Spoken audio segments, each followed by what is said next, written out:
दिवाली से 2 दिन पहले मैं अपने भाई से पैसे मांगने आई। वो बहुत अमीर था, लेकिन भाभी ने मुझे देखते ही कहा, तुम्हारा पति मर गया है, तो तुम सड़क पर बैठकर भीख मांगो। तुम्हें देने के लिए हमारे पास कुछ नहीं है। मेरी आंखों में आंसू आ गए। मेरा भाई हर महीने गरीबों में लाखों रुपए दान करता था, मगर गरीब बहन को देने के लिए उसके पास कुछ भी नहीं था। मैं भी वहीं सड़क पर बैठकर भीख मांगने लगी, ताकि लोगों को तो पता चले कि लाखों का दान करने वाले भाई के पास गरीब बहन के लिए कुछ भी नहीं है। अभी कुछ ही देर गुजरी थी कि एक गाड़ी मेरे पास आकर रुकी। मैं घबराकर वहां से खड़ी हो गई, लेकिन गाड़ी से निकलते हुए आदमी को देखकर मेरा कलेजा मुंह को आ गया। मैं वहां से भागने लगी, लेकिन उसने मैं अपनी पसंद से अरमान से शादी कर रही थी। वो मेरे साथ यूनिवर्सिटी में पढ़ता था और मुझे पसंद करता था। घर वालों को इस रिश्ते पर कोई ऐतराज नहीं था, लेकिन मेरी भाभी ने मुंह बनाया। वो इस रिश्ते से खुश नहीं थी, क्योंकि वो मेरी शादी अपने भाई से करवाना चाहती थी। उन्होंने बहुत कोशिश की कि किसी भी तरह से मेरी शादी अरमान से ना हो, मगर भाई हर तरह से मेरा साथ दे रहा था। और फिर भाभी की हार और मेरी जीत हो गई। मैं दुल्हन बनकर अरमान के घर आ गई। अरमान ने मुझे सर आंखों पर बिठाकर रखा था। वो मेरी हर छोटी सी छोटी ख्वाहिश को पूरा करने की कोशिश करता। शादी की खुशी के कुछ समय बाद भगवान ने हमें अपनी एक खास अमानत से नवाजा। मैं माँ बनने वाली थी। अरमान की खुशी तो देखने के लायक थी। वो मुझे हर वक्त सावधानी बरतने को कहता। हर समय मेरे आसपास ऐसे घूमता रहता जैसे कि मैं कोई कीमती खजाना हूँ। जब हमारे घर एक छोटा सा फरिश्ता आया तो हमारी खुशियां दुगनी हो गई थीं। एक मासूम सा बेटा जो अपनी नन्ही नन्ही हरकतों से हमारे दिल को रोशन कर गया। अरमान की आंखों में अपने बेटे के लिए बेपनाह मोहब्बत देखकर मेरा दिल खुशियों से भर जाता था। वक्त के साथ हमारे घर में और ज्यादा खुशियां आईं। एक और बेटे और फिर एक बेटी की पैदाइश ने हमारी खुशियों को दुगना कर दिया था। मैं अपने 3 बच्चों के साथ अब अपने परिवार को पूरा समझने लगी थी। हमारी जिंदगी में अगर कभी कोई कमी थी तो बस इतनी कि हम चाहते थे कि अपना कारोबार और ज्यादा बढ़े। अरमान के सपने बड़े थे। वो चाहता था कि अपने बच्चों को सब कुछ दें जिसका वो हक रखते हैं। इसी खुशी ने उसे दुबई जाने के लिए प्रेरित किया। वो कहता था कि कुछ ही साल की मेहनत के बाद हमें ऐसा मुकाम हासिल हो जाएगा जहां हमारे बच्चे किसी भी तरह की कमी का शिकार नहीं होंगे। मुझे याद है, जब अरमान दुबई के लिए रवाना हुआ था तो मैंने अपने दिल को समझाया था कि ये दूरी वक्त के साथ खत्म हो जाएगी। हर शाम मैं उसकी आवाज़ सुनकर खुद को तसल्ली देती कि सब ठीक है। वो हमेशा हंसते हुए कहता, रागिनी बस थोड़ा सा सब्र करो, फिर हम सब हमेशा के लिए एक साथ होंगे। मैं भी दिल में ये वादा करती कि हर हाल में उसका इंतजार करूंगी। मैं नहीं जानती थी कि जो घर मोहब्बत से भरा था वो एक दिन वीरानगी का शिकार हो जाएगा। मैं अपने 3 बच्चों के साथ साथ खुशी खुशी अपने पति के लौटने का इंतजार कर रही थी, लेकिन तकदीर मेरे लिए कुछ और ही लिख चुकी थी। अरमान के दुबई जाने के बाद जिंदगी का रंग ही बदल गया था। शुरुआत में तो फोन कॉल्स पर घंटों भर बातें हो जाती। बच्चे भी पापा की आवाज़ सुनकर खुश हो जाते। हर हफ्ते अरमान का पार्सल आता, बच्चों के लिए खिलौने, मेरे लिए कुछ कपड़े, कभी मेहंदी की खुशबूदार कोन, कभी छोटे छोटे तोहफे। मेरे दिल में एक अजीब सा सुकून था। वो कहता था, जल्दी ही मैं तुम्हें अपने पास बुला लूंगा, अपने हाथों से घर सजाएंगे। मैं सपनों की दुनिया में जीने लगी। एक शाम रोज की तरह मैं बच्चों को खाना खिला रही थी और उनके सोने का इंतजार कर रही थी कि फोन की घंटी बजी। मैं भागते हुए फोन उठाने गई। दिल खुशी से धड़क रहा था कि शायद अरमान ने कोई खुशखबरी सुनाने के लिए फोन किया है, मगर दूसरी तरफ कोई अजनबी आवाज थी। मैडम, क्या आप रागिनी बात कर रही हैं?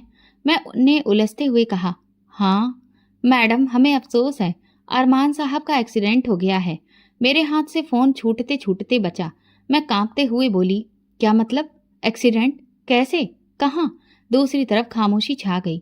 फिर आवाज आई, हम माफी चाहते हैं, अरमान जी का देहांत हो गया है। इस एक बात ने मेरी पूरी दुनिया जैसे रोक दी। कमरा, दीवार, जमीन सब मेरे आसपास घूमने लगे। मैं दीवार का सहारा लेकर खड़ी रही। बच्चे खेल रहे थे, हंस रहे थे और मैं एक लम्हे में अंदर से टूट गई। दिल चीखना चाहता था, लेकिन आवाज जैसे गले में फंस गई थी। माँ पास में आई तो मैं बस इतना ही कह सकी, माँ, अरमान नहीं रहा, और फिर बेहोश होकर गिर पड़ी। पूरा घर शोक में डूबा था। मोहल्ले की औरतें आ जा रही थीं, मेरे साथ बैठकर अफसोस करती, लेकिन मैं किसी की बात सुनने के काबिल नहीं थी। कुछ दिन इसी हालत में गुजरे। तकरीबन 7 दिन बाद खबर आई कि अरमान की डेड बॉडी अब भारत आ रही है। मैं खुद को संभालने की बहुत कोशिश कर रही थी, मगर अंदर कहीं हलचल थी। मैं दरवाजे पर खड़ी इंतजार करती रही। जब ताबूत आया तो पूरा मोहल्ला खामोश हो गया। मेरे भाई, पापा और मोहल्ले के कुछ मर्दों ने ताबूत को लाकर अंदर रखा। मैं आगे बढ़ने लगी तो माँ ने मुझे रोक लिया। रागिनी बेटा, खुद को संभालो। मगर माँ का सहारा भी कहाँ काफी था। मैंने अचानक से ताबूत की तरफ हाथ बढ़ाया। जब कफन हटाया तो चेहरा सामने आया, वो लेकिन पहचानने के काबिल ही नहीं था। एक लम्हे के लिए लगा कि ये मेरा अरमान नहीं हो सकता, क्योंकि चेहरा इतना बिगड़ चुका था कि आंखें पहचान नहीं पाईं। मैं ताबूत के करीब बैठकर हिचकियां भरकर रोने लगी। अरमान, तुमने वादा किया था ना कि तुम वापस आओगे, ऐसे कैसे जा सकते हो? लोगों ने बड़ी मुश्किल से मुझे वहां से हटाया। अंतिम संस्कार के बाद मैं खुद को संभालने की आखिरी कोशिश कर रही थी, लेकिन दिल अंदर से खाली हो चुका था। अरमान की जलती हुई चिता को देखकर मेरा दिल बार बार चीख रहा था, अरमान वापस आ जाओ। लेकिन अब कोई भी ये आवाज सुनने वाला नहीं था। अरमान के बिना वक्त ऐसे गुजर रहा था जैसे सदियां हों। कुछ दिन बाद ससुराल वालों का व्यवहार भी बदलने लगा। जैसे पहले तसल्ली और हमदर्दी के शब्द थे, अब वहां इल्जाम और कड़वी बातें थीं। मैंने हर बात पर चुप्पी ओढ़ ली। मैं जानती थी कि इस वक्त मेरे बच्चे ही मेरा असली सहारा हैं। उनके लिए ही मुझे जीना था, उनके लिए खुद को मजबूत रखना था। एक शाम मैं बच्चों को खाना खिला रही थी कि सास मेरे पास आई और कड़वाहट से बोली, अगर तू हमारे घर न आती तो मेरा बेटा आज जिंदा होता। तेरी मनुसियत ने ही सब कुछ बर्बाद कर दिया। मैं चौंक कर उनकी तरफ देखने लगी। दिल चाहता था कि सफाई दूं, कह दूं कि मौत और जिंदगी भगवान के हाथ में है, लेकिन मेरी जुबान बंद हो गई। मैंने नजरें झुका ली और चुपचाप अपने बच्चों की प्लेटों में खाना परोसती रही। सच्चाई ये थी कि उस वक्त मेरे पास शब्द ही नहीं थे। एक दिन सास ने मोहल्ले की कुछ औरतों को बुला लिया। मैं कमरे में बैठी बच्चों को लोरी सुना रही थी कि बाहर से आवाजें आने लगीं। देखा, जब से ये लड़की आई है सिर्फ बर्बादी ही बर्बादी है। पहले तो इसने अपने ससुर को बीमार किया और अब मेरा बेटा भी मर गया। भगवान बचाए ऐसी बहू से। मैं दरवाजे के किनारे खड़ी सुनती रही। दिल चाहा कि चीख कर कहूं कि ये सब कुछ भगवान के हाथ में है, लेकिन मैं चुप रही। बच्चों की तरफ देखा तो दिल खुद ब खुद सब्र की तरफ झुक गया। मैं जानती थी कि अब मेरा हर काम उनके लिए था, हर आंसू, खामोशी, हार, बर्दाश्त सिर्फ उनके लिए थी। एक दिन सास ने हद ही पार कर दी। मैं बर्तन धो रही थी कि पास आकर मेरे हाथ से बर्तन खींचते हुए बोली, अपने कपड़े उतार, निकल जा यहाँ से। तेरा साया भी अब हम पे नहीं पड़ना चाहिए। मैंने हाथ जोड़कर कहा, माँ जी, मैं कहाँ जाऊंगी, बच्चे कहाँ जाएंगे? वो गुस्से से चिल्लाई, जहाँ मर्जी हो जा, पर हमारे घर में नहीं रह सकती तू। उसी वक्त मोहल्ले की कुछ औरतें भी आ गईं। सबने मिलकर मेरा तमाशा बनाया। एक ने कहा, अरे ये तो काली बिल्ली जैसी है, जिसका रास्ता काट दे उसकी जिंदगी बर्बाद हो जाए। पहले अपने ससुर की हालत खराब की और फिर पति को भी मार डाला। मैंने आंखें बंद कर ली। हर शब्द मेरे अंदर तीर बनकर घुस रहा था। बच्चों ने जब देखा कि मैं रो रही हूँ तो वो मेरे पास आकर लिपट गए। मेरा बड़ा बेटा बोला, माँ, हमें कहाँ लेकर जाओगी? मैंने खुद को मजबूत किया और कहा, जहाँ भगवान ले जाए वहीं चलेंगे। मैं चाहती थी कि मेरे पति के जाने के 40 दिन अब इस घर में ही पूरे हो जाएं, मगर मेरी सास के लिए कुछ और ही जरूरी था। कुछ दिन बाद सास ने मुझ पर एक आखिरी इल्जाम लगाया। एक दोपहर को जब मैं बच्चों के साथ बैठी थी तो वो मेरे कमरे में आई, मेरे कपड़े फेंक दिए और बहुत ही कठोर लहजे में बोली, बस कर, निकल जा यहाँ से, जा अपना ये काला साया कहीं और ले जा। मैंने उनके सामने हाथ जोड़कर कहा, मैंने कोई गुनाह नहीं किया है, भगवान गवाह है, लेकिन उनके दिल में मेरे लिए कोई जगह नहीं थी। मैंने बच्चों को पकड़ा और बाहर आंगन में आ गई। मोहल्ले के लोग तमाशा देखने के लिए खिड़कियों और दरवाजों पर खड़े थे। मैंने नजरें झुका ली और अपनी इज्जत, अपनी तकलीफ, अपने सपनों को दिल में दफन करके घर से निकलने लगी। एक बुजुर्ग औरत पास आकर बोली, बेटी, भगवान बहुत बड़ा है, सब्र करो। मैंने आंखों में आंसू भरकर उनकी तरफ देखा और चुपचाप बच्चों को लेकर मोहल्ले की गलियों में निकल गई। मुसीबत में मुझे गली गली भटक कर मददगार बनने वाला कोई नहीं मिला, लेकिन मैंने अपने दिल में तय कर लिया था कि मैं हार नहीं मानूंगी। भगवान देख रहा है, वही मेरा हिसाब करेगा। जब मैं घर से निकली तो दिन का वक्त था। सूरज सिर पर था और गलियों में अजीब सी खामोशी थी, मगर खिड़कियों के पीछे चेहरे और दरवाजों के पीछे लगी नजरें मुझे महसूस हो रही थीं। मैंने अपने बच्चों को साथ लिया, सामान बस थोड़ा सा था, जिसमें कुछ बच्चों का सामान भी था। कुछ कदम चलने के बाद बच्चे थकने लगे। छोटी बेटी मेरे कंधे पर सिर रखकर सो गई थी। बड़े बच्चे दोनों लड़खड़ाते कदमों से मेरे साथ चल रहे थे। मैंने सोचा कि पुराने से पेड़ के नीचे कुछ देर बैठ जाऊं, मगर वहां दो औरतें पहले से बैठी थीं, जो मुझे देखते ही अपनी बातों का रुख मेरी तरफ मोड़ बैठी। यही है ना वो बदकिस्मत? हाँ, सुना है अपने पति को भी खा गई। अब अपने भाई के दरवाजे पर जाएगी, देखना वहां भी दरवाजा बंद होगा। ये सुनकर मेरे अंदर कुछ कुचल सा गया। मैंने बच्चों को संभाला और दोबारा चल पड़ी। फिर सड़क के किनारे एक रेड़ी वाले ने मुझे देखा तो सिर झटक कर बोला, कुछ औरतें तो खुद ही अपना नसीब छोड़ देती हैं। मुझे कोई रास्ता नजर नहीं आ रहा था। हर तरफ तमाशा देखने वाले, इल्जाम लगाने वाले थे। एक कोने में एक पुरानी इमारत का साया नजर आया। मैंने सोचा कि कुछ देर वहां रुक जाऊं ताकि बच्चों को पानी पिला सकूं। सामने से एक जानी पहचानी औरत नजर आई, मोहल्ले की लता मौसी, जिसने कभी मेरी मुंह दिखाई में मेरी तारीफों के पुल बांधे थे। मैं उम्मीद से उनकी तरफ देखने लगी।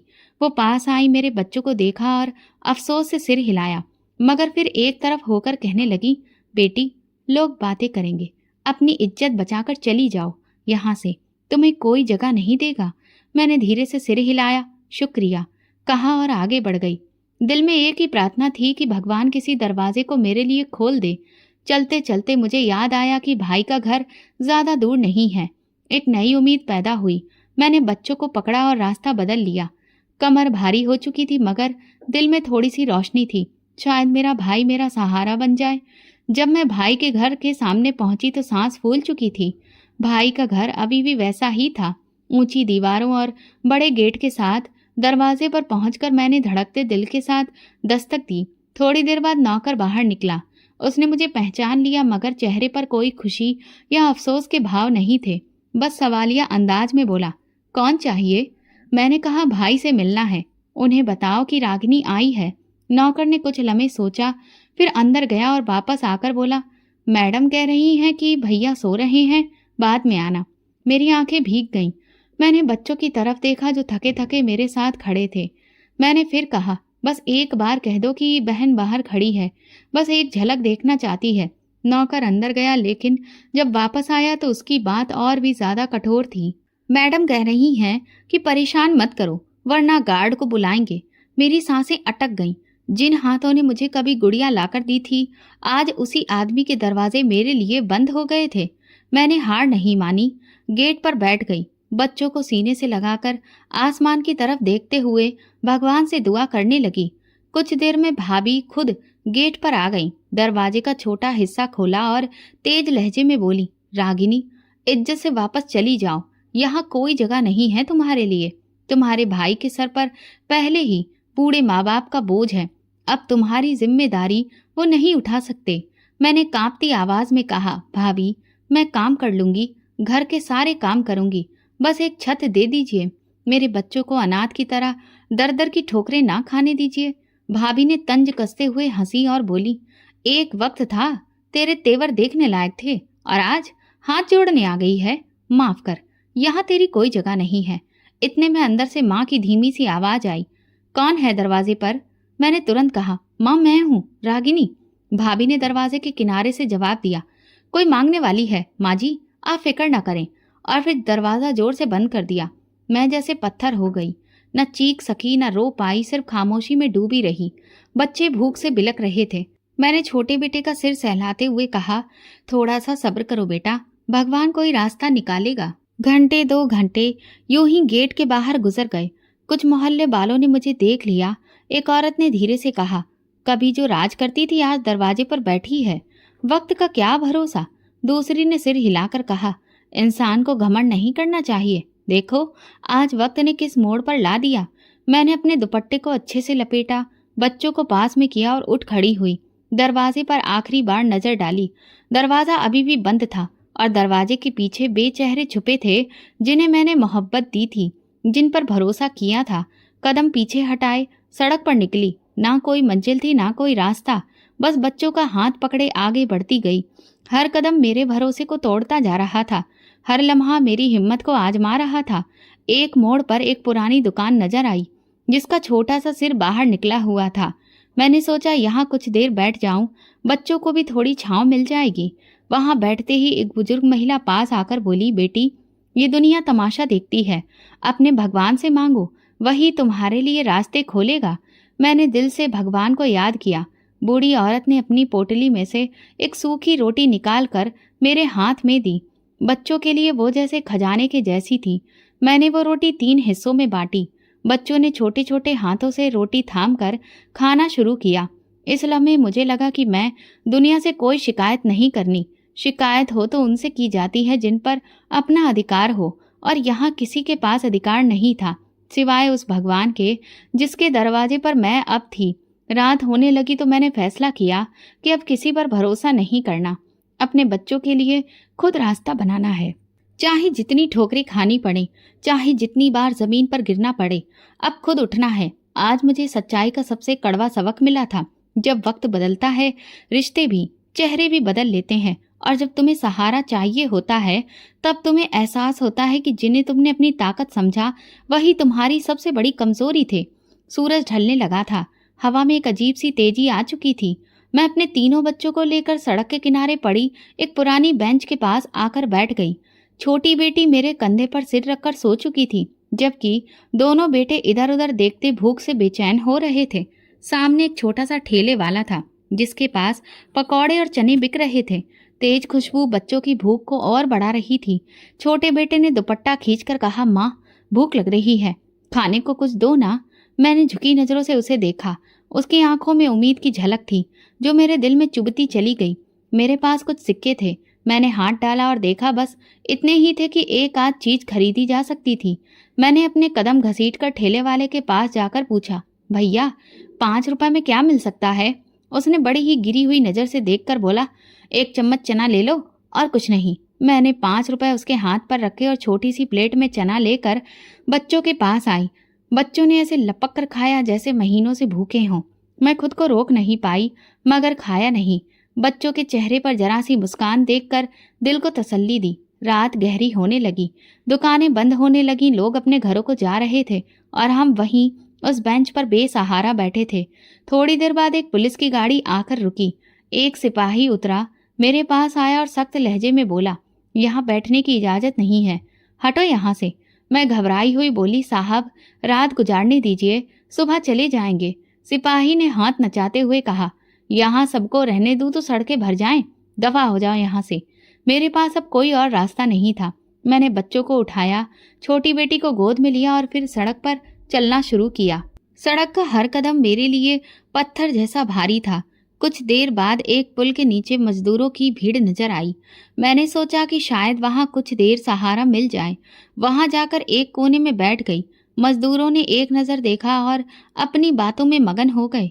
एक बूढ़े मजदूर ने तरस खाकर एक पुरानी दरी हमारी तरफ फेंकी और कहा, बहन, बच्चों को इस पर बिठा दो, जमीन ठंडी है। मैंने उन्हें शुक्रिया अदा किया और दरी बिछाकर बच्चों को सुला दिया। कुछ देर बाद एक औरत अपने 3 बच्चों के साथ वहां आई। उसके कपड़े भी फटे हुए थे, मगर आंखों में एक अजीब सी चमक थी। वो मेरे पास बैठते हुए बोली, इधर नई आई हो क्या? मैंने हाँ में सिर हिलाया। उसने कहा, ये हमारी दुनिया है बहन, सड़क, पुल और जहाँ छांव मिल जाए वहीं घर। उस औरत ने अपनी पोटली से 2 सूखी रोटियां निकाली और एक मेरे सामने रख दी। लो बहन, भूखी होगी, बांट लो अपने बच्चों के साथ। मैं इनकार करना चाहती थी, मगर उसने जबरदस्ती रोटी मेरी तरफ बढ़ा दी। मैंने बेबसी से शुक्रिया कहा और बच्चों के मुंह में निवाले देने लगी। आज पहली बार मैंने जाना कि भूख की शिद्दत इंसान की इज्जत को कैसे रुला देती है। रात के आखिरी पहर एक कुत्ता पास आकर भौंकने लगा। बच्चे डरकर मुझसे लिपट गए। मैंने हाथ से कुत्ते को दूर भगाया। एक मजदूर ने कहा, बहन, सड़क पर रात गुजारने वाले का सबसे पहला दुश्मन यही जानवर होता है, इसीलिए सावधानी रखना। सुबह की पहली किरण ने कुछ भी नया नहीं बदला। सड़कें वही थी, हवा वही थी, सिर्फ मेरे अंदर एक फैसला पक्का हो चुका था। अब मैं भीख मांगने से भी नहीं शर्माऊंगी। अपने बच्चों के लिए हर दरवाज़ा खटखटाऊंगी, हर बेइज्जती बर्दाश्त करूंगी, मगर इन्हें भूख से नहीं मरने दूंगी। मैंने बच्चों को तैयार किया, बेटी के बाल बांधे, छोटे बेटे को झाड़ा और एक बेटे का हाथ पकड़ भगवान का नाम लेकर पास के बाजार की तरफ का रुख किया। वहां रोज दर्जनों लोग आते थे। शायद कोई भगवान का बंदा हमारी हालत पर रहम खा जाए। बाजार के किनारे एक बेंच खाली थी। मैंने बच्चों को वहां बिठाया, खुद झिझकते हुए बाजार में चलना शुरू किया। दुकानदारों के पास जाकर कहती, भैया कुछ दे दीजिए, भगवान तुम्हें खुश रखेगा। किसी ने दुत्कारा, किसी ने नजर उठाकर भी नहीं देखा। कोई खाली हाथ लौटा देता, कुछ लोग रहम करके कुछ सिक्के फेंक देते और कुछ ताना मारते। आजकल तो भिखारी इतने ज्यादा हो गए हैं कि क्या कहें। जवान औरतें भी भीख मांगने निकलेंगी तो फिर यही होगा। मेरे कदम कांटों भरे रास्ते पर थे, मगर अब दिल पत्थर का हो चुका था। दिन ढलने तक जितने पैसे इकट्ठे हुए, उनसे 2 वक्त की रोटी का बंदोबस्त किया। बच्चों ने खाना खाते ही मुस्कुराकर मेरी तरफ देखा। उस एक लम्हे ने मेरी सारी थकान उतार दी। बाजार के किनारे एक कोने में बैठे कई दिन हो गए थे। अब तो वहां के दुकानदार और ग्राहक मेरे बच्चों समेत मुझे पहचानने लगे थे। सुबह सवेरे जब बाजार खुलता, मैं बच्चों को साथ लेकर एक तरफ बैठ जाती और अपनी झुकी हुई नजरों के साथ लोगों के सामने हाथ फैला देती। कुछ लोग अपनी व्यस्तता में मुझे नजरअंदाज कर देते, कुछ थोड़े सिक्के डाल देते और कुछ तानों भरी निगाहों से देखकर हंसते। एक नौजवान जोड़ा मेरे करीब से गुजरा। लड़की ने धीरे से कहा, देख कैसी बनावटी शकल बनाई हुई है, हाथ में बच्चे उठा रखे हैं ताकि तरस आए। लड़के ने हंसकर कहा, यही तो कारोबार है आजकल, आसान कमाई का। मेरे कानों में ये शब्द तीर की तरह चुभ गए। मैंने अपने दुपट्टे को मजबूती से ओढ़ लिया और नजरें नीचे करके बैठ गई। उनकी बातों का जवाब देने का हौसला मुझ में नहीं था। बच्चों की भूख और मजबूरी मेरी जुबान को बंद कर चुकी थी। धूप तेज हो रही थी। छोटे बेटे ने पानी मांगा। मैंने आसपास नजर दौड़ाई तो सामने ठेले पर पानी की बोतल दिखाई दी। मैंने झोली में हाथ डाला, सिक्के इकट्ठे किए, उनमें से कुछ बचे हुए थे। हिचकिचाते हुए पानी की बोतल खरीदी। तीनों बच्चों ने ऐसे पानी पिया जैसे कई दिनों की प्यास हो। बाजार में एक जगह छोटा सा होटल था। अक्सर वहां के नौकर खाना बचा हुआ मुझे दे देते थे। मैं दिल ही दिल में उनकी शुक्रगुजार थी। एक दिन होटल के मालिक ने मुझे करीब बुलाया। सुनो, ये जगह सड़क के किनारे है, यहाँ से उठ जाओ, ग्राहक गुस्सा हो जाते हैं। मैंने हाथ जोड़कर कहा, साहब मैं किसी के सामने बैठकर भीख नहीं मांगती, बस एक कोने में बैठी हूँ। मगर उसने सख्ती से कहा, बात समझ लो वरना पुलिस को बुला लूंगा। मैं खामोशी से बच्चों को उठाया और बाजार के दूसरे कोने में जा बैठी। हर जगह हर इंसान का दिल इतना बड़ा नहीं होता कि किसी की मजबूरी को समझे। कभी कोई अमीर औरत बड़ी शान से शॉपिंग करती और मेरे पास से गुजरते हुए नाक सिकोड़ती। एक दिन एक औरत ने अपने बच्चों को मेरे करीब से गुजरते हुए सख्ती से खींच लिया और कहा, ये लोग गंदे होते हैं, दूर रहो इनसे। मेरा दिल चाहा कि कहूँ गरीबी गंदगी नहीं होती, मगर अल्फाज गले में अटक गए। मैंने सर झुका लिया। कभी कभार कोई नरम दिल वाला आ जाता, कुछ खाने को दे जाता। एक दिन एक बुजुर्ग आदमी करीब आया। उसने एक रोटी और कुछ सिक्के मेरे हाथ पर रखते हुए कहा, बेटी हिम्मत ना हारना। मैंने आंखों में नमी के साथ शुक्रिया कहा। ऐसे लम्हे मेरी बिखरी हुई हिम्मत को थोड़ा थोड़ा जोड़ देते थे। बाजार के एक कोने में सब्जी बेचने वाले भी बैठते थे। एक दिन जब मैं वहां से गुजरी, एक सब्जी बेचने वाले ने आवाज दी, सुनो बहन, कुछ बचे हुए टमाटर ले जाओ, सब्जी बना लेना। मैंने खुशी खुशी शुक्रिया कहा और वो खराब टमाटर उठा लिए।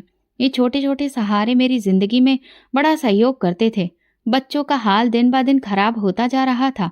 कभी बुखार, कभी खांसी। मैंने कोशिश की कि किसी दवा खाने जाऊं, मगर दवाइयां खरीदने के पैसे कहाँ से आते। मैं खुद ही जड़ी बूटियों से इलाज करने की कोशिश करती। कभी ठीक हो जाते तो कभी दोबारा बीमार हो जाते।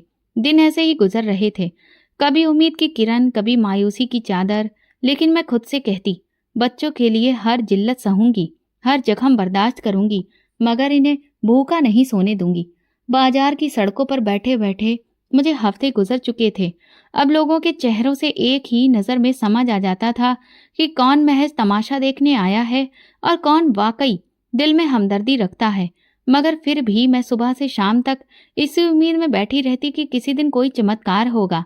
एक शाम जब बाजार बंद हो चुका था और सड़क पर अंधेरा फैलने लगा था, मैंने बच्चों को संभाला और चल पड़ी।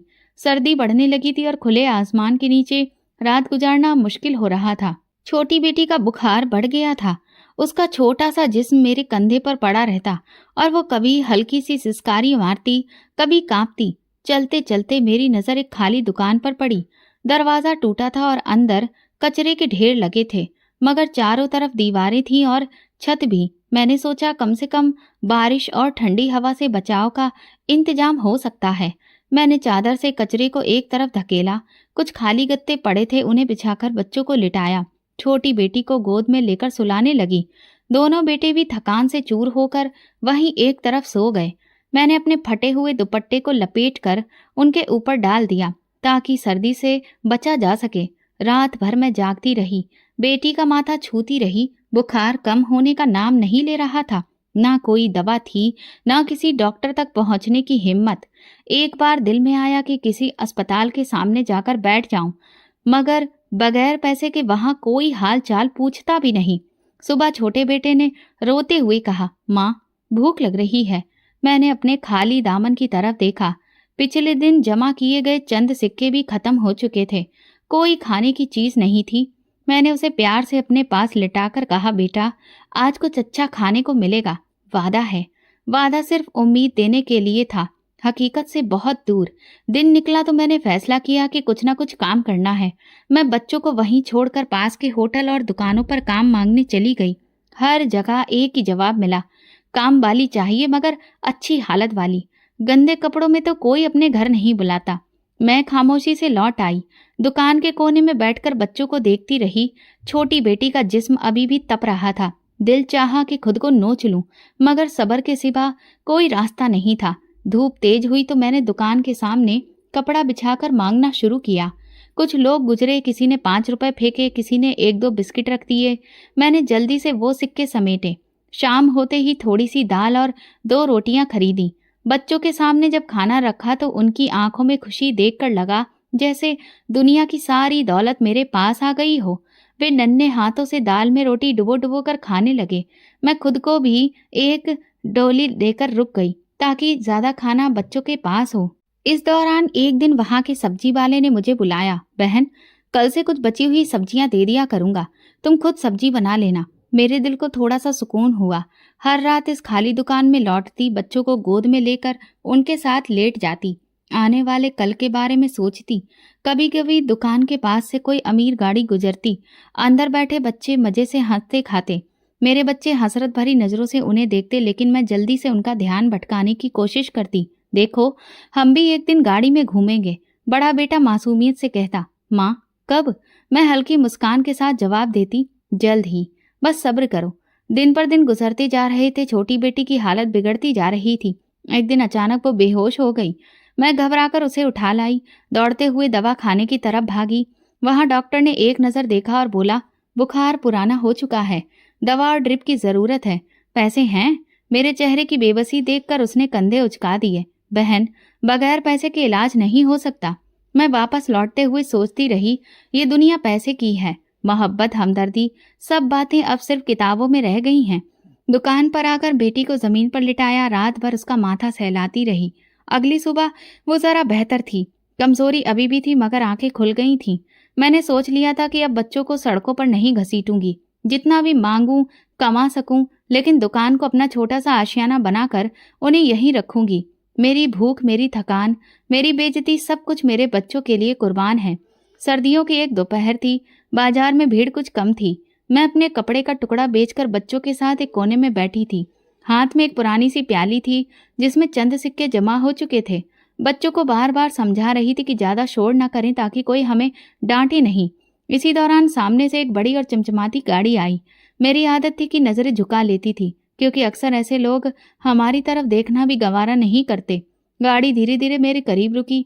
दरवाजा खुला, एक शख्स बाहर निकला। मैंने एक नजर देखा और सांस रुक गई। वो चेहरा जो मैं ख्वाबों में देखती रही थी, जो मेरी हर सोच में था, वो अरमान था। बिल्कुल उसी जैसा, बल्कि शायद उससे भी बेहतर हालत में। मेरी आंखें यकीन करने से इनकार कर रही थीं। मैं जल्दी से बच्चों को दुकान में छुपा लिया और उठ खड़ी हुई। धड़कते दिल के साथ उसकी तरफ बढ़ी।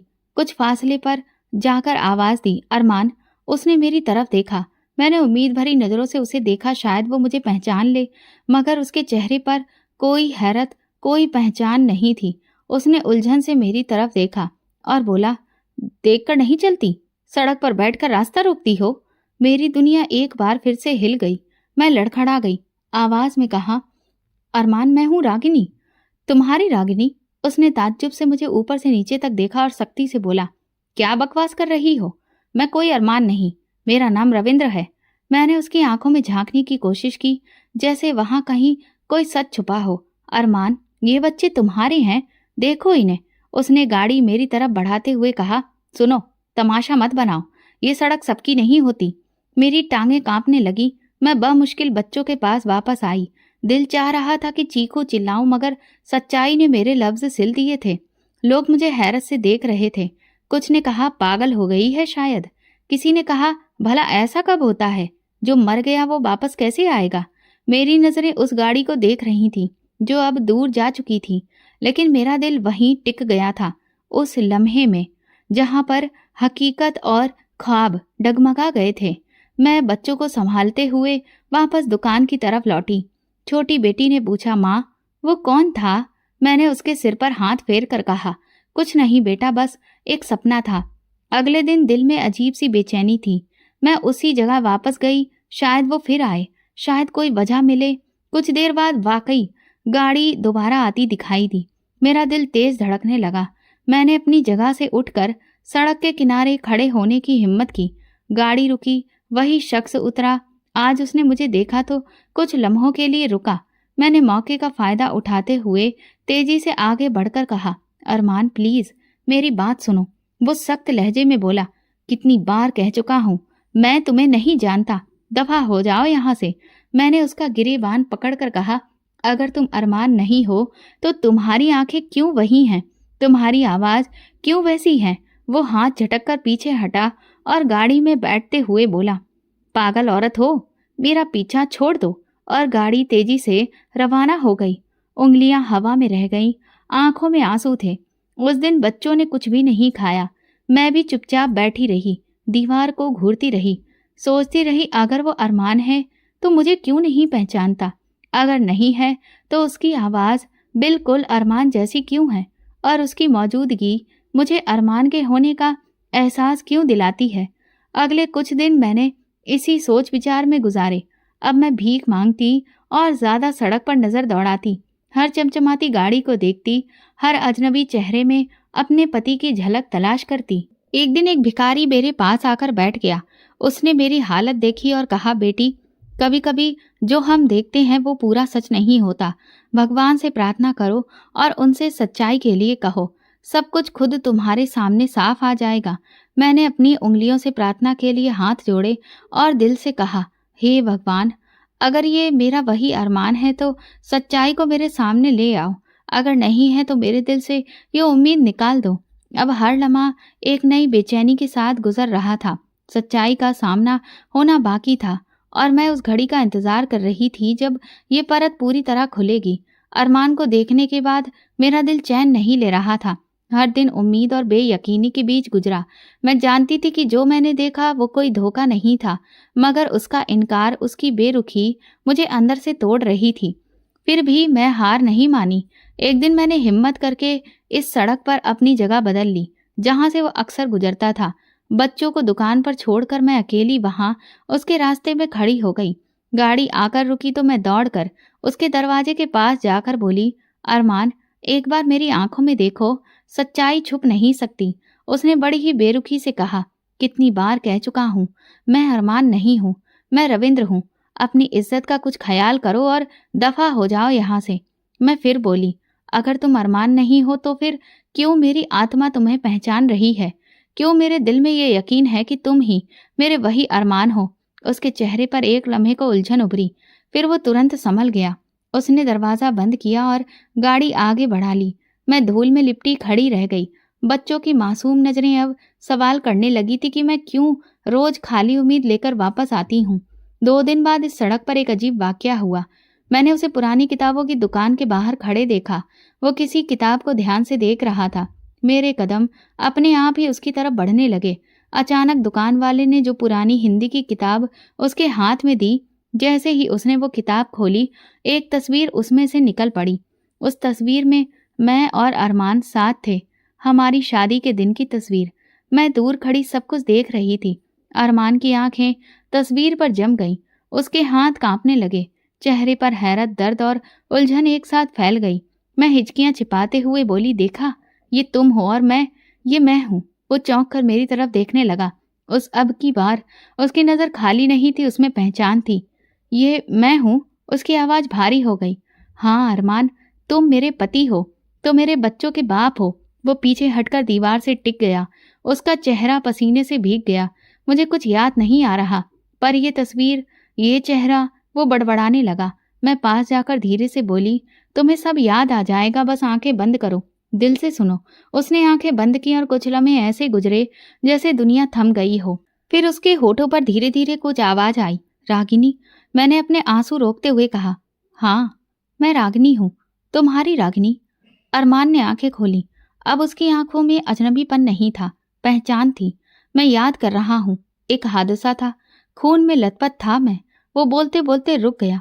मैंने धीरे से कहा, हाँ अरमान, तुम दुबई गए थे, वहां हादसा हुआ था। उसने सिर पकड़ लिया। मुझे होश आया तो मैं किसी अजनबी घर में था, एक बड़ा सा बंगला। उन लोगों ने कहा कि मैं उनका बेटा हूँ। मैंने खुद को आईने में देखा तो मुझे कुछ याद नहीं आ रहा था। मेरी आंखें भर आईं। वो बोलता रहा, उनका असली बेटा हादसे में मर गया था और मुझे अपनी पहचान के बारे में कुछ भी याद नहीं था, इसलिए मेरी पहचान कभी पता नहीं चल पाई। फिर उन्होंने मुझे अपना बेटा मान लिया, क्योंकि मैं तो सब कुछ भूल चुका था और मैंने भी खुद को उनका बेटा समझ लिया। मैंने आंसू साफ करते हुए कहा, दिल ने तुम्हें मेरी तरफ खींच लिया अरमान। दीवार से टेक लगाए वो खड़ा रहा। रागिनी, मैं तुम्हें और अपने बच्चों को भूल गया था। मेरा दिल बेचैन होता था, मगर समझ नहीं पाता था कि क्यों। अब समझ आया कि मैं क्यों अधूरा था। वो जमीन पर बैठ गया और मैं पास आकर बैठ गई। हम दोनों के बीच बस सिसकियों की आवाज थी। दर्द का एक खामोश समंदर था। अरमान ने मेरी तरफ देखा और कहा, मुझे माफ कर दो रागिनी, मैं नहीं जानता था कि मेरे भूल जाने से तुम पर क्या बीती होगी। मैंने हल्की आवाज में कहा, मैंने कभी तुमसे शिकायत नहीं की, बस तुम्हारे वापस आने की प्रार्थना की थी और भगवान ने मेरी प्रार्थना सुन ली। वो बच्चों की तरफ देखने लगा। मेरी गोद में बेटी सो रही थी। ये मेरे बच्चे हैं? वो धीरे से बोला, हाँ, तुम्हारी औलादें, तुम्हारी अमानत है। उसने बेटी के माथे पर हाथ फेरा, जैसे कोई खोई हुई दुनिया दोबारा से पा ली हो। सच्चाई का बोझ बहुत हल्का हो चुका था। राज खुल चुका था। मैंने दिल से शुक्र अदा किया कि किस्मत चाहे जितनी ठोकरें दे, सच्चाई हमेशा अपना रास्ता ढूंढ ही लेती है। जब अरमान को सब याद आया तो हम दोनों एक लंबे वक्त के बाद एक दूसरे के सामने ऐसे बैठे जैसे सदियों की दूरी एक लम्हे में खत्म हो गई हो। अरमान ने बच्चों को गोद में उठाया, उनके चेहरे देर तक देखता रहा, जैसे हर नैन नक्श को दिल में सुरक्षित कर लेना चाहता हो। फिर मेरी तरफ देखकर बोला, अब तुम्हें ये सड़क पर एक पल भी नहीं बैठना पड़ेगा। उस रात अरमान हमें अपने साथ लेकर एक छोटे से होटल में ठहरा। साफ बिस्तर, गरम खाना, बच्चों के चेहरे पर मुस्कुराहट और दिल में भी यकीन सा सुकून। अरमान रात भर जागता रहा। कभी बच्चों को देखा, कभी मुझसे सवाल करता कि मेरे बिना वो कैसे जिए, और मैं हर सवाल पर खामोशी से आंसू बहाती रही। सुबह होते ही अरमान ने कहा, अब वक्त आ गया है सच्चाई का सामना करने का। मैंने कोई सवाल नहीं किया, बस खामोशी से उसका साथ दिया। गाड़ी में बैठते हुए अरमान ने एक नज़र पीछे दुकान की तरफ डाली जहां मैं अब तक रही थी। रागिनी, मैं ये कर्ज कभी नहीं चुका सकता जो तुमने मेरे बच्चों के लिए चुकाया। मैंने धीरे से कहा, ये कर्ज नहीं, ये मोहब्बत थी। गाड़ी सीधा उस मोहल्ले की तरफ गई जहां मेरा पुराना ससुराल था। रास्ते में अरमान का चेहरा कठोर हो चुका था। दरवाजे पर पहुंचकर उसने बैल बजाई। दरवाजा खुला तो सामने मेरी सास खड़ी थी। उन्होंने अरमान को देखते ही जोर से चीख मारी, अरमान, मेरा बेटा जिंदा है। पूरा घर इकट्ठा हो गया। ससुर लड़खड़ाते कदमों से बाहर आए, हाथ बढ़ाकर कहा, बेटा तू जिंदा है, तू कहाँ था? अरमान ने उसके हाथ नहीं पकड़े। वो 2 कदम पीछे हटा और ठंडे लहजे में बोला, जिस दिन मेरी लाश को बिना पहचाने जला दिया गया, उसी दिन मुझे मार दिया गया था। सास और ससुर एक दूसरे का मुंह देखने लगे। अरमान ने मेरी तरफ इशारा करते हुए कहा, ये वही रागिनी है जिसे तुम लोगों ने मेरी मौत का जिम्मेदार ठहराया। इसके सबसे कमजोर वक्त में इसे घर से निकाल दिया, बच्चों समेत दर दर भटकने पर मजबूर किया। सास आगे बढ़कर रोते हुए बोली, बेटा हम गुस्से में थे, दुख में थे, हमें माफ कर दो। अरमान ने ठंडी सांस लेकर कहा, माफ करना आसान है, भूल जाना मुश्किल। तो हाँ, मैं माफ कर चुका हूँ, मगर रागिनी का दुख, बच्चों की भूख, वो सड़कों पर गुजरे दिन, उन्हें कभी नहीं भूल सकता। पूरा मोहल्ला दरवाजे पर इकट्ठा हो चुका था। हर कोई हैरत से देख रहा था। एक औरत ने धीरे से कहा, देखा कैसे वक्त बदला। दूसरी ने कहा, अधिकार तो रागिनी का ही था। सास ने हाथ जोड़कर कहा, बेटा वापस आ जाओ, घर संभाल लो। अरमान ने सख्ती से कहा, ये घर अब मेरे लिए किसी कब्र से कम नहीं। मैं अपनी रागिनी और बच्चों को दोबारा इस नर्क में नहीं लाऊंगा। हम वहां से निकले तो अगला रास्ता मेरे भाई के घर का था। मैंने डरते डरते कहा, अरमान छोड़ दो, जाने दो। मगर अरमान ने नरमी से कहा, नहीं रागिनी, जो तकलीफ इन लोगों ने दी है उसका सामना जरूरी है। भाई के घर पहुंचे तो दरवाजा खटखटाया। दरवाजा खुला, हमें देखकर भाई दंग रह गया। भाभी पीछे से आई, पहले मुझे देखा फिर अरमान को, और चेहरा सफेद हो गया। अरमान ने कहा, बुलाओ अपने भाई को। फिर भाई बाहर आया, मुझे और बच्चों को देखा, नजरें झुका ली। अरमान ने सख्ती से कहा, जब ये बहन भीख मांग रही थी, सड़कों पर बैठी थी, तब तुमने एक बार भी दरवाजा खोलकर नहीं देखा। आज देख लो, वक्त बदल गया है। भाभी ने रूखे लहजे में कहा, हमें क्या पता था कि तुम जिंदा हो। हम तो अपने आप को मुसीबत से बचा रहे थे। अरमान ने तंजिया मुस्कान के साथ कहा, मुसीबत से बचने के चक्कर में इंसानियत भूल गई। भैया ने बड़ी मुश्किल से कहा, माफ कर दो रागिनी, गलती हो गई। मैंने अपनी नजरें झुका ली। अरमान ने मेरा हाथ पकड़कर कहा, रागिनी माफ कर सकती है, मगर जो वक्त गया, जो जख्म लगे, वो कभी नहीं भूल सकते। पूरी गली में बातें हो रही थीं। किसी को यकीन नहीं हो रहा था कि वही रागिनी जो कल तक सड़कों पर थी, आज फिर से सिर उठाकर खड़ी थी। अरमान ने बच्चों को गाड़ी में बिठाया और मेरी तरफ देखकर कहा, अब हम नई जिंदगी शुरू करेंगे, एक ऐसी जगह जहां तुम्हें और बच्चों को कभी अतीत की तकलीफ याद ना आए। गाड़ी चली। मैंने आखिरी बार उन गलियों को देखा जहां मैंने अपनी जिंदगी की सबसे बड़ी मुश्किलें झेली थी। अब मेरे दिल में कोई नफरत नहीं थी, बस एक थकी हुई खामोशी थी। माफी देना सबसे बड़ी परीक्षा थी, मैं जानती थी, मगर उन जख्मों को भूल जाना आसान नहीं था जो मेरे अपनों ने मुझे दिए थे। नई जिंदगी की शुरुआत आसान नहीं थी, मगर अरमान ने हर मुमकिन कोशिश की कि मुझे और बच्चों को वो वक्त भुला सके जो हमने मुश्किल में गुजारा था। हमने एक साफ सुथरा नया घर लिया, शहर के कच्चे इलाके में। बच्चों के लिए स्कूल का बंदोबस्त किया। मैंने पहली बार जिंदगी में यह महसूस किया कि मेरे सर पर कोई ऐसी छत है जहां से तानों के पत्थर नहीं बरसेंगे। अरमान ने कारोबार को संभाला, दिन रात मेहनत की और अक्सर कहता, रागिनी जो वक्त तुमने गुजारा मैं उसे कभी मिटा नहीं सकता, लेकिन जो वक्त आने वाला है उसे जरूर खूबसूरत बना सकता हूँ। मैंने मुस्कुराकर सर हिलाया। बच्चों की खुशियां मेरी जिंदगी की सबसे बड़ी दौलत बन चुकी थी। हमारे आसपास लोग हमें इज्जत की नज़र से देखते थे। अब कोई तानाकशी नहीं होती थी। बाजार में जाते तो लोग सर झुकाकर नमस्ते करते। नए मोहल्ले में हमें इज्जत मिली, सुकून मिला, लेकिन कहीं दिल के किसी कोने में पुराने जख्म अभी भी ताजा थे, जो कभी कभी रात के सन्नाटे में हरे हो जाते थे। एक दिन छोटे बेटे ने स्कूल से आकर कहा, माँ आज मेरी टीचर ने कहा कि हम अपने हीरो पर निबंध लिखेंगे। मैंने कहा कि मेरा हीरो तो मेरी माँ है। मैंने उसे सीने से लगा लिया। उसकी एक बात ने मेरे दिल की सारी थकान उतार दी थी। कभी कभी अकेलेपन में बैठकर मैं अतीत को सोचती थी। वो पल याद आते जब मैं सड़क किनारे बैठी अपने बच्चों को सीने से लगाए आसमान की तरफ देखा करती थी। वो दिन जब मैं भाई के दरवाजे पर खड़ी तड़प रही थी। वो सब कुछ आज भी मेरे अंदर कहीं दफन था। एक दिन अरमान ने कहा, रागिनी क्या तुम कभी उन सबको माफ कर सकोगी जिन्होंने तुम्हें अकेला छोड़ दिया था? मैंने धीरे से जवाब दिया, माफ करना सीख लिया है, मगर भूलना शायद जिंदगी भर नहीं सीख पाऊंगी। फिर कुछ दिन बाद अरमान मुझे और बच्चों को अपने उन मुंह बोले माँ बाप के पास लेकर गया जिन्होंने अरमान की याददाश्त जाने के बाद उसे अपना बेटा मान लिया था। उनसे मिलकर मुझे ऐसा लगा जैसे मेरे सगे सास ससुर तो वही हैं। उन्होंने हमसे गुजारिश की कि हम उनके साथ ही रहें। मेरे बच्चे भी उनसे इतना अपनापन पाकर बहुत खुश हो गए और जिद करने लगे कि हमें यहीं अच्छा लग रहा है। मैं और अरमान ने तुरंत ही फैसला किया कि सच्चे प्यार को कभी भी नज़रअंदाज नहीं करना चाहिए, फिर चाहे वो हमें बिना खून के रिश्तों से ही क्यों न मिला हो। वैसे भी असली रिश्ता तो वही होता है जो दिल से माना जाता है, और उन लोगों ने वाकई हमारे लिए दिल से रिश्ता निभाया था। अगले दिन ही हम उनके साथ शिफ्ट हो गए।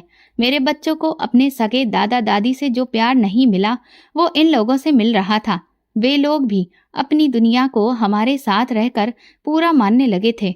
अरमान कारोबार में दिन रात मेहनत कर रहा था और हर गुजरा दिन उसे एक नए मुकाम पर पहुंचा रहा था। धीरे धीरे जैसे जैसे समय बीता हमारे पास काफी सारी प्रॉपर्टी और गाड़ियां इकट्ठी होने लगी, क्योंकि अरमान ने अपने एक बिजनेस को कई अलग अलग बिजनेस में फैलाना शुरू कर दिया था। जब हमारी तरक्की के चर्चे शहर में फैलने लगे तो मेरे भाई भाभी ने एक बार फिर से हमसे रिश्ता जोड़ने की कोशिश की, लेकिन हम बहुत अच्छे से जानते थे कि ये रिश्ता हमसे नहीं, हमारे पैसों से जोड़ा जा रहा है, और इसीलिए हमने उनसे कोई भी रिश्ता रखने से साफ इनकार कर दिया।